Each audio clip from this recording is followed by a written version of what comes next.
Sélectionné par Anakin remisé dans un entrepôt, il a rejoint l'Alliance Rebelle, Luke, Leia et puis Han Solo. Depuis le tout premier Star Wars, il traîne à l'arrière du vaisseau et balance des conseils relous sans jamais prendre de repos. Il a beau être fait de fer, il tient précieusement à sa peau, et quand R2 fait trop le fier, il prend un coup sur le capot. Que vous parliez Wookiee ou Jawa, il pourra traduire vos propos car il parle 6 millions de langues sans avoir besoin de dico. Mais savez-vous vraiment tout ce qu'il faut savoir sur ce célèbre robot? Mesdames et messieurs, pour vous en assurer, voici 5 anecdotes étonnantes sur C3PO. Ah, bonjour, je suis C3PO, relation humain-cyborg. Qu'y a-t-il pour votre service? Numéro 1, le tournage du premier Star Wars a été un enfer pour son interprète.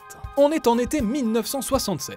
Anthony Daniels, un jeune acteur britannique qui approche de la trentaine d'années, patiente dans le bureau d'un dénommé George Lucas. Ce metteur en scène américain de 31 ans auquel on doit déjà 2 longs métrages, le film de SF THX 1138 et la comédie vintage American Graffiti, s'est mis en tête de révolutionner le cinéma avec un tout nouveau film. Une sorte d'épopée spatiale dont les codes jongleraient entre western, science-fiction et films d'aventure. Au menu, des chevaliers dotés d'épées laser, une princesse en détresse, une créature poilue et 2 robots inspirés par le duo de paysans que l'on pouvait voir dans la forteresse cachée d'Akira Kurosawa, dont Lucas est un grand admirateur. Le premier, petit et arrondi, évoque presque une corbeille roulante. Le second, d'apparence humanoïde et doté d'une armature dorée métallique, rappelle immédiatement le Metropolis de Fritz Lang.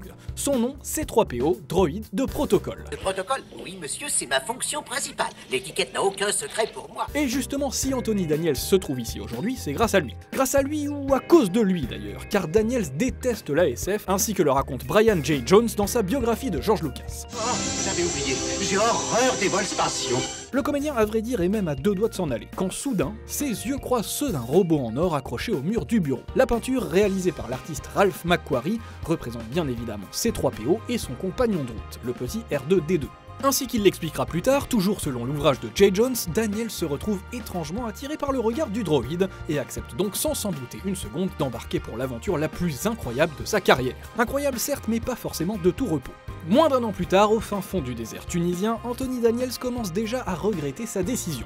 Comment sommes-nous tombés dans ce pétrin? Alors que les plus petits robots télécommandés refusent tout simplement de fonctionner, le comédien peut à peine marcher dans son costume de plastique. Il ne voit rien, il n'entend rien, il ne peut ni s'asseoir tout seul, ni se relever tout seul, il tombe sans arrêt et les éléments de son armure ne cessent de le couper sur tout le corps. Bref, c'est le calvaire. Mais qu'ai-je fait pour mériter ça? Daniel se dit abattu, épuisé et furieux. Nous sommes faits pour souffrir. Voilà notre lot.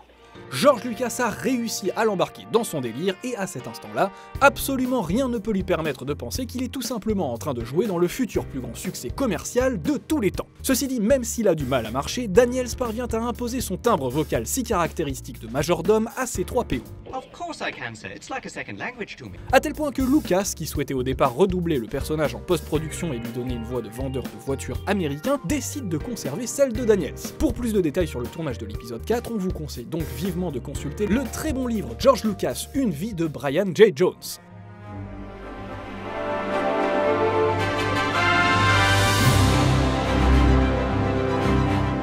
Yes, in 1976, nobody understood George Lucas's idea. He'd written the script, he'd got a crew together, but out in the desert, it became very difficult. The weather was horrible, the terrain was horrible, the sand got everywhere. Il faut que je me repose ou je vais tomber en pièces. J'ai les articulations frigorifiées. The mechanical robots, R2-D2, didn't work. You know, if it was pulled on a wire, it snapped, it would fall over in the sand. Everything became blocked with sand. Then in London, we had a canicule. It was the hottest summer ever. And people didn't understand George's process. They didn't help him as much as they could have done. And we, the cast, Harrison and Carrie and Mark and I all thought,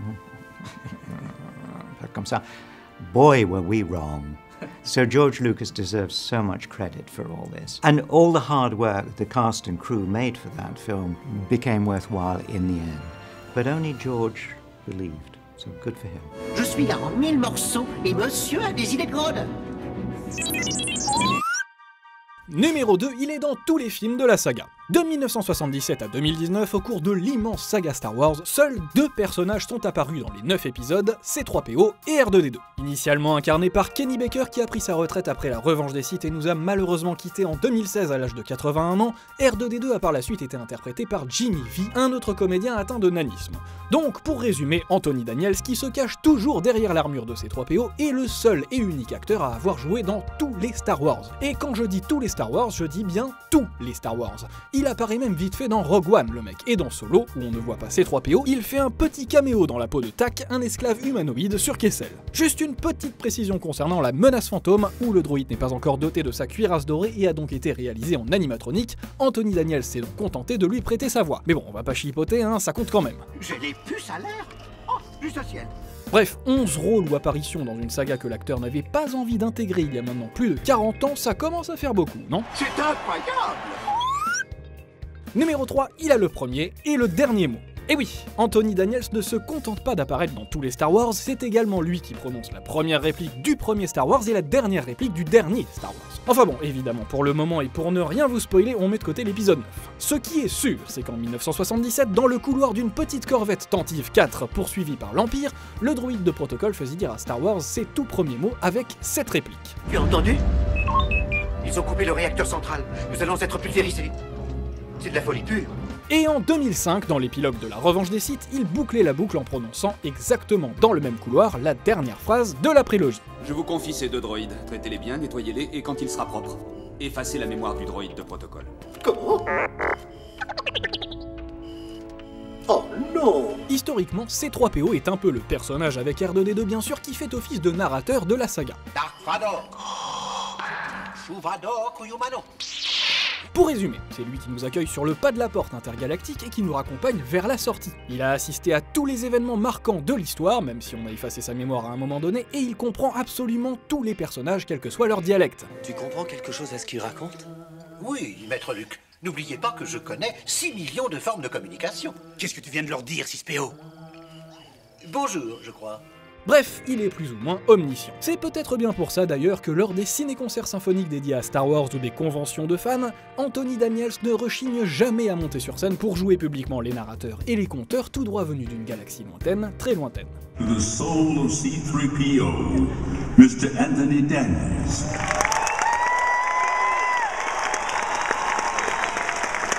So, you want to hear what happens next? Numéro 4, il a une voix française de légende.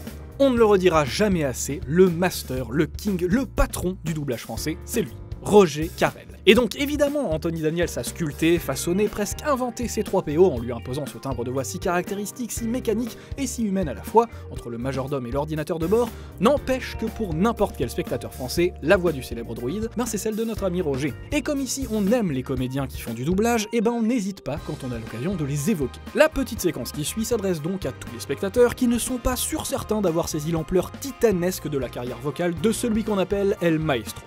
Et qui incarne d'ailleurs Maestro, dans Il était une fois la vie. Enfin bref, vous êtes prêts? On est parti. Et cet homme-là va se montrer désireux de marquer le monde de son empreinte. Moi, je vais paraître sur scène devant des milliers de gens. Nous cherchons le guichet 1. C'est là qu'il est passé.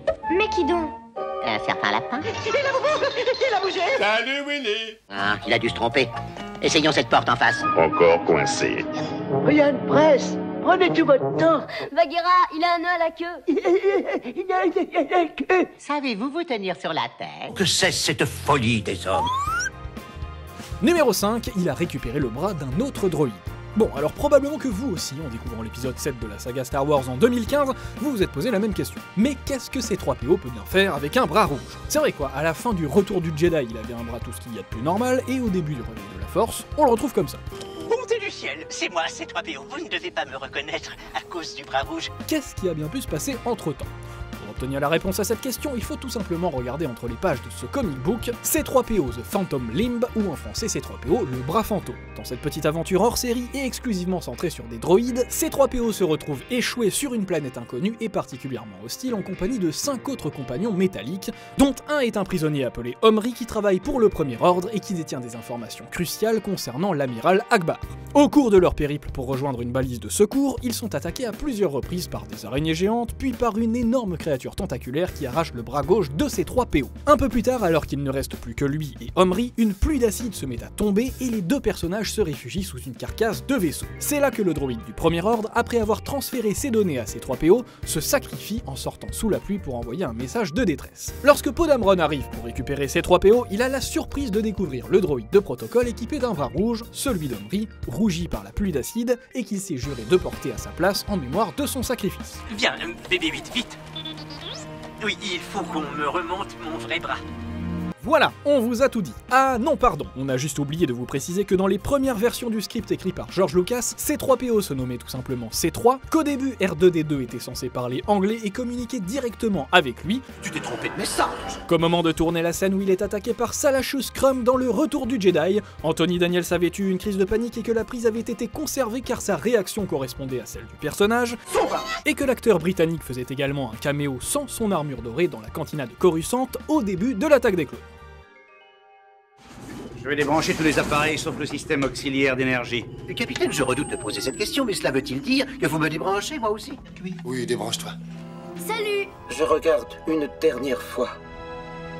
Mes amis. Merci, C3PO.